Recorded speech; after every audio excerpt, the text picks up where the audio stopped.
Hello, I'm Adam Hitaney. I'm the head of game design at Deck13 Interactive, and I would like to welcome you to our demo of The Surge. With me today is Sebastian Zoibelt.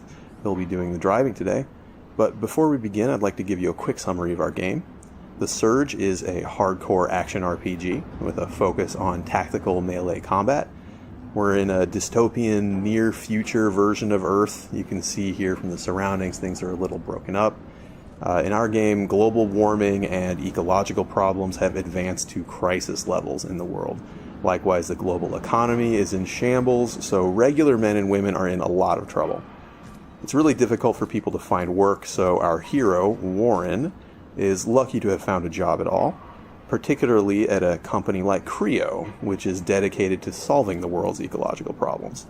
So his first day on the job, he's getting his exo rig applied. You can see here attached to his body and some of our other materials. But something goes very wrong with this process. He loses consciousness and wakes up here. So let's get going. Okay, so this is an operations center. Functions a bit like a hub for us. You can do some crafting here. You can use your tech scrap to level up your exo rig. But we're not going to do that yet. We're going to head right into the action. This is one of our new coworkers. He's not in very good shape, as we can see. He's a little aggressive. I think we're going to need to defend ourselves. Now, melee combat in the Surge is stamina-based. That means that while you're in combat, you're going to need to manage your stamina resource, or you might find yourself unable to complete a combo that you want to finish, or unable to dodge away from a counterattack. It's just something you need to pay attention to while you fight. And in the Surge, attacks are not light or heavy attacks, but rather horizontal and vertical attacks. And that's because the swing direction of your attacks actually matters. In the Surge, you can see here, you can target specific body parts. So directing attacks towards unarmored or vulnerable areas deals increased damage. It's more likely to stagger your opponent. So it really pays to observe your enemies, pick out their weak points when you're going in for the kill there. Another thing that we really like to emphasize is that it's really good and beneficial for you to scan your environment, to look around for enemies and loot. Exploration is really important to us. So looking around, we see this guy in the dark banging his head. Now he's different from the other enemies we fought so far in that he has a helmet, which is something that maybe we want to take home with us, make it ours. So that brings me to the other aspect of body part targeting, which is that if you target a body part and deal enough damage, you will then be able to use combat energy, like this, to execute a finishing sequence. It's mean. So you chop off that body part and you loot it, and then we can take that back to the operations center where we can use our new blueprint to craft that helmet for our very own selves.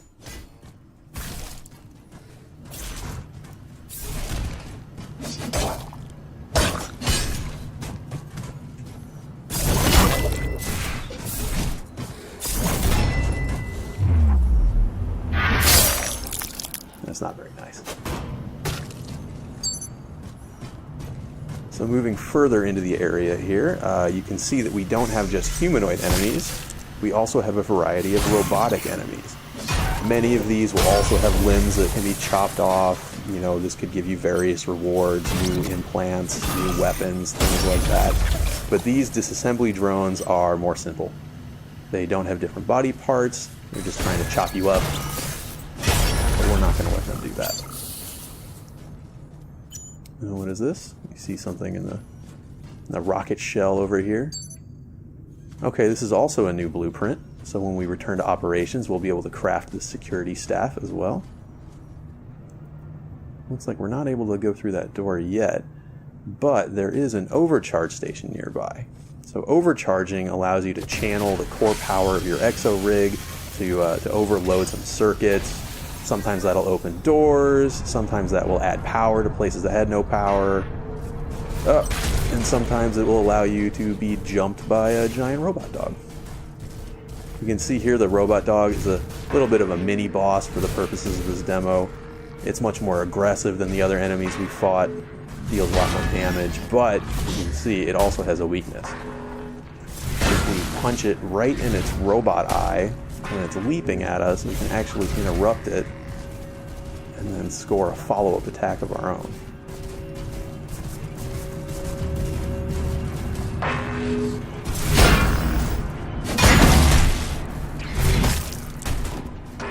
Be careful. Alright.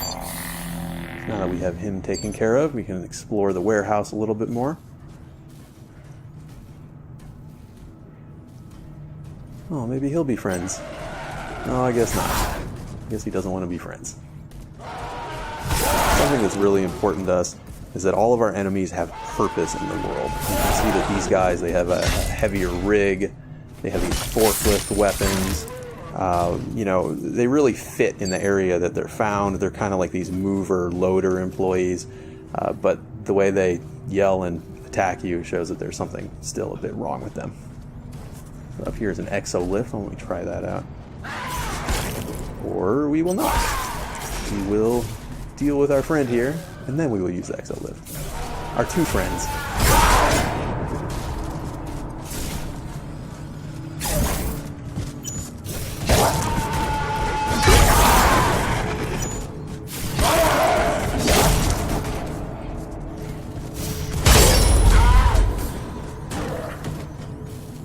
Alright, well done.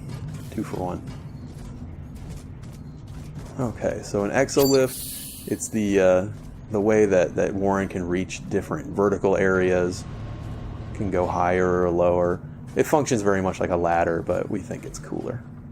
Now here's another overcharge station. The difference is that this one is higher level. Now, like I mentioned before, exploration is a major element of the game for us, and you'll have a lot of reasons to explore the world of the Surge. We see our levels as being pretty Metroidvanian in nature. They're really interconnected, and you'll find a lot of areas that you're not able to access until later in the game, until you have more power or different capabilities. So when you find something that you're not able to open yet, it's really a good reason to backtrack later to fully explore. A lot of times you'll find other encounters or rare loot. But now that we've turned on the power to the warehouse here, we're able to go through this door that we just opened, which seems to open up a shortcut back to the operations. So that's a pretty good opportunity for us to craft some new gear with all these blueprints that we've gathered.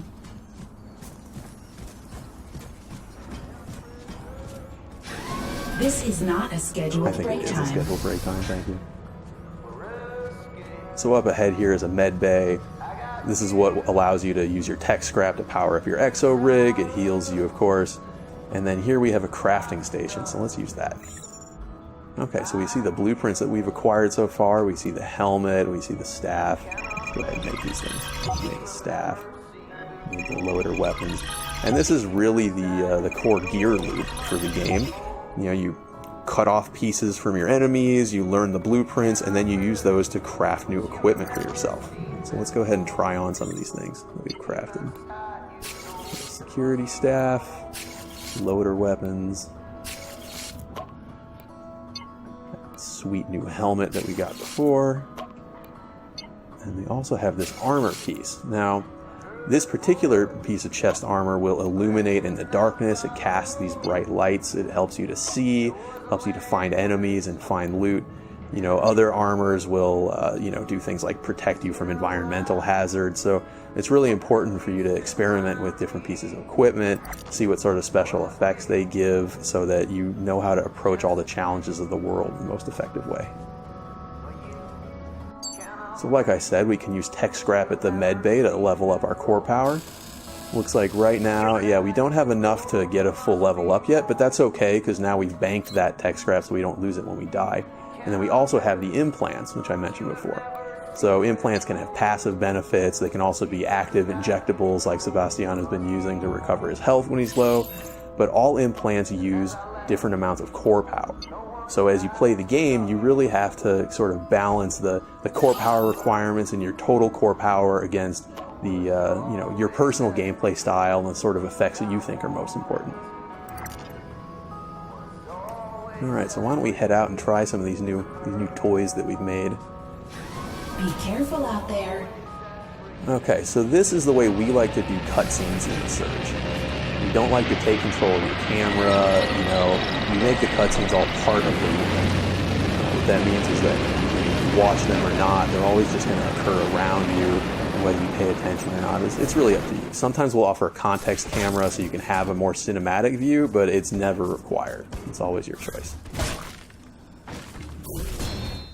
And all of our different weapons, they have different move sets, different feels altogether, different finishing sequences. Pretty brutal. So as you get new weapons in the Surge, you'll really want to test them out, see which one feels the best to you, which one is most effective in your own hands. It's really your choice.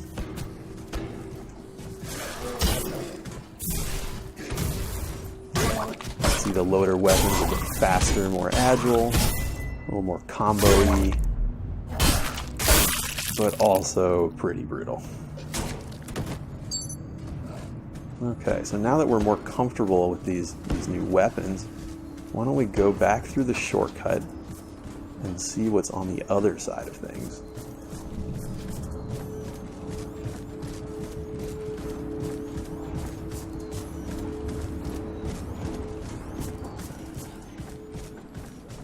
Super dangerous. Reboot in progress. Okay, yeah, so I was talking before about the context camera. This is what lets you have a more cinematic view as this angry boss robot gets up out of the rubble. You can watch it if you want. You can also prepare for the boss fight. That's totally fine. You can see he wanted to shoot you with the railgun. Fortunately for him, it has malfunctioned, so he's going to have to use a little bit more of a personal touch.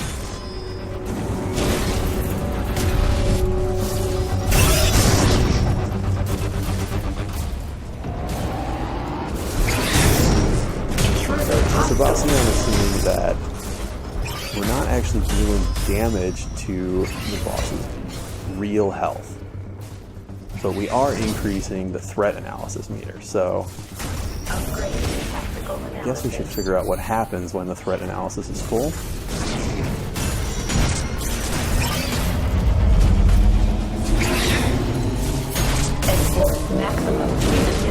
Punitive measures, huh? Rehabilitation implemented. Well, of course. Rockets. Not very nice. That's what I do when I feel threat. But we still haven't dealt any damage to its real health bar. So maybe, if we're careful, we use those rockets against it somehow. Oh, it's pretty close.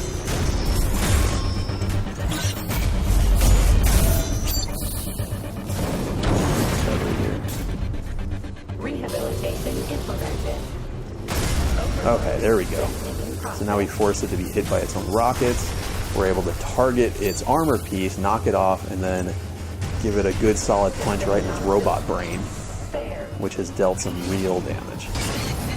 Now let's see if we can repeat this process from victory. Now, one thing to note is that this is one way to defeat the boss, but it's certainly not the only way to defeat the boss. And this easier method does not allow you to receive the most powerful loot. So if you want the best things off the bosses, then you'll have to fight them fair. Show honor. Not really. This is not really a game about honor. Threat analysis is almost full again. Let's see what happens. Enforce maximum punitive measures. Dispensing sentence. Okay, yeah. Down. Let's see if we can get at its other armor piece. Okay. Very nice. Boss defeated. Well done. So that's the Surge. Hello, and welcome to our demo of the Surge. I'm Adam Hitaney, head of game design at Deck13, and with me is Torsten Lange, our head of engineering, who will be doing the driving for us today. Now, the Surge is a hardcore action RPG with a focus on tactical melee combat, scheduled for release in May of this year on PS4 and PS4 Pro, Xbox One, and PC. You may remember from a previous video that the Surge is set in a dystopian near-future version of Earth, The game takes place in the sprawling industrial complex of Creo, a company trying to reverse the globally catastrophic effects of runaway climate change after some sort of disaster has occurred in Creo's primary facilities. So at this point in the game, you know that the section of the Creo complex you've seen so far is just totally messed up. Most of the workers are dead. The ones who are left are crazed. They attack you on sight. So you're on a little bit of a rescue mission here. The company's leadership is trapped up in the executive levels. They're the ones in charge of all these systems. They might be able to give you some answers, maybe even reverse some of the problems here, but making our way there isn't necessarily going to be very easy. The area we're in now is an abandoned biochemical laboratory where Creo did a lot of the research to develop the compounds that they're now launching into the atmosphere.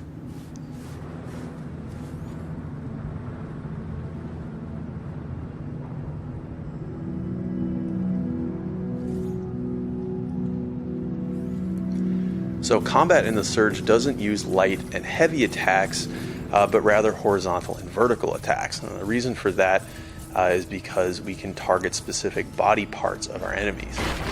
You can see Torsten here, he's targeting an unarmored body part that's going to make him do more damage. He's more likely to stagger his opponent, but you can see when he hit an armored part with that last attack, it actually didn't stagger very much and walked through the attack. When you build up enough combat energy, you can do what you just saw him do there. You can perform a finishing sequence which chops off the limb, letting you take their armor. You learn the schematics, which means you'll be able to go craft that very same armor for yourself back at an op station. You can also take their weapons, use them right away, but since they're not upgraded yet, they won't be necessarily as good, but you can still try them out right away and then decide whether you want to upgrade. Here we have some sort of security unit hunter tracker guy trying to apprehend us. That's not cool. I'm not going to let him do that. So something we really wanted to do with this demo was show off some of the narrative elements of the game. In the Surge, you'll be able to find and interact with a number of NPCs, some of whom you'll be able to help, others will be able to help you. But in either case, you'll be able to speak with them to find out more about what's going on here at Creo. Come on over. No need to be shy. I see you're a man of integrity and initiative, and I have a small request to make. Let's see what she has to say. All right. Now listen. I'm sure you're smart enough to realize this area's under lockdown, quarantine, whatever goddamn excuse they're using to get at me. I need to get out. We have to break this lockdown, and by we, I mean you. Care to tell me who you are? My name is Dr. Chavez. Melissa. Maybe you've heard of me. And no, I'm not lost. I work here. I think that's enough small talk. Now how about getting me out of here? Good plan. It'd be nice if there were more specifics. I'll put this as simply as possible. Enter the largest of the greenhouses. Look for the main console. It's connected to all the systems in this sector. I'm sure you can figure out the rest. Ask nicely and we have a deal. If I hadn't asked you nicely, you'd have known. Let me think about it. Don't take too long. There's a bigger picture that you're not seeing. Okay, so this Dr. Chavez, she needs us to end the lockdown in this area. But all the greenhouses are affected, so I guess we need to go back underground to find another way. We're going to try out another weapon. This is the weapon we cut off the first gentleman that we encountered upstairs, the ground level. Let's see how this guy performs.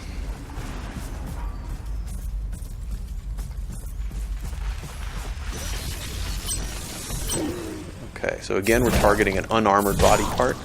The weapon arm one more time.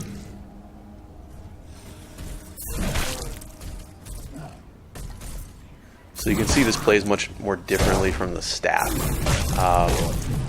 It's hard, it has big combos, but it's quite a bit slower. It also has different finishing move sequences. All the different weapons have different finishing sequences. So you'll have to try them out, see which ones have the movesets you like the best, which ones are coolest to you personally, fit your style. Alright, we're going to try out the Klinge Power Grip as well. It's a mounted weapon. Please notice, decontamination has been initiated. Hazard response squads have been deployed. For your own safety, avoid the following sectors: laboratories and the greenhouse facility.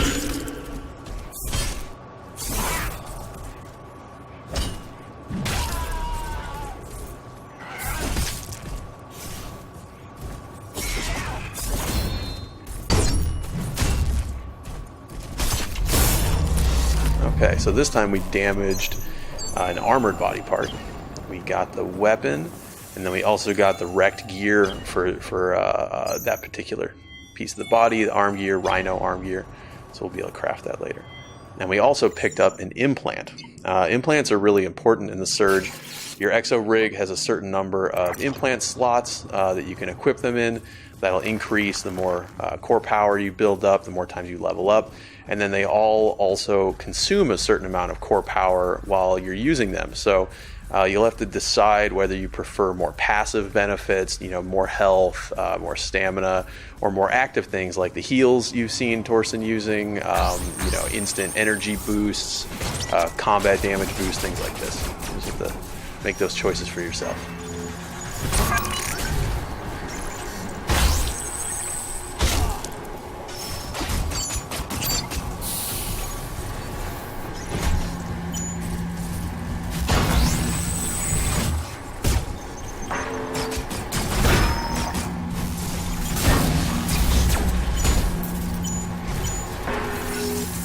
Okay, so Torsten just popped out a drone of his own to fight back against one of these drones shooting at him.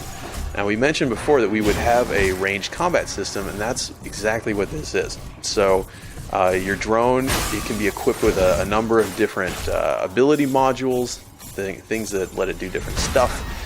In this case, he's used a flamethrower to blast these drones out of the sky. And you really want to keep a lookout for these things. They're really interesting. They let you mix up your gameplay, sometimes reach enemies who are a little bit higher than you can strike, things like this. Okay, this elevator's out of order. I guess we need to find somewhere to power it.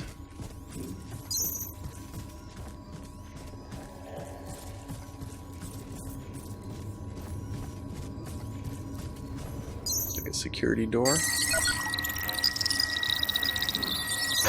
Okay, so we don't have access to go through secure areas yet.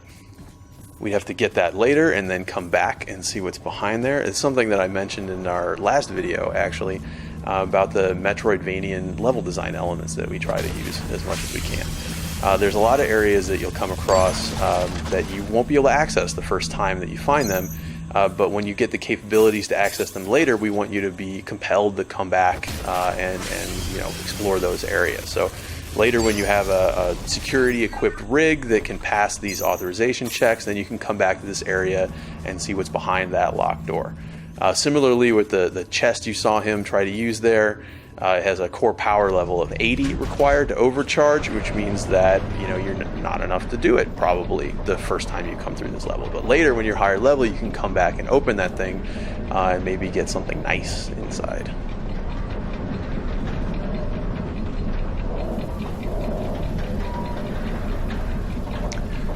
So we've come through this plant research laboratory. Looks a little secretive. And now we're in the main greenhouse area. So you remember Chavez mentioned we had to enter the largest greenhouse and then find a console. So we must be getting pretty close. Oh, hello, friend. That must have been hiding back there.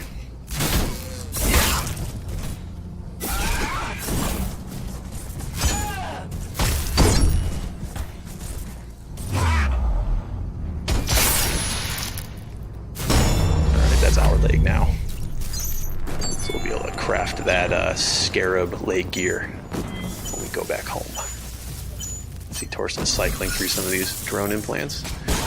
All right, so we just used the infrablaster drone to shoot at this zombie man, pulling him closer without having to go into his area. So the infrablaster is kind of an interesting module for the drone.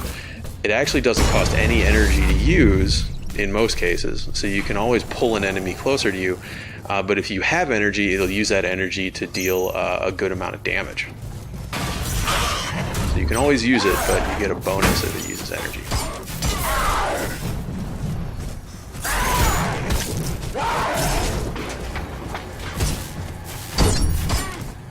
Yeah, so this definitely looks like the main greenhouse area. It has some sort of like growing room set up. Bunch of plants under these lights. Some derelict workers who are not of sound mind anymore, who are defending this place against you.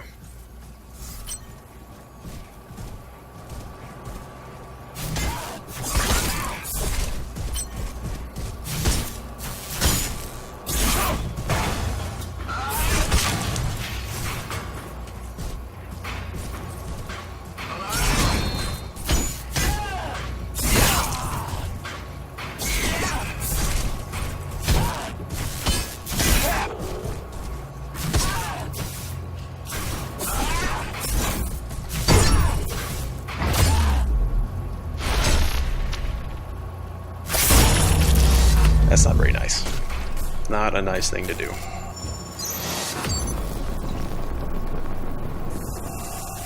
And we got a higher weapon proficiency as well.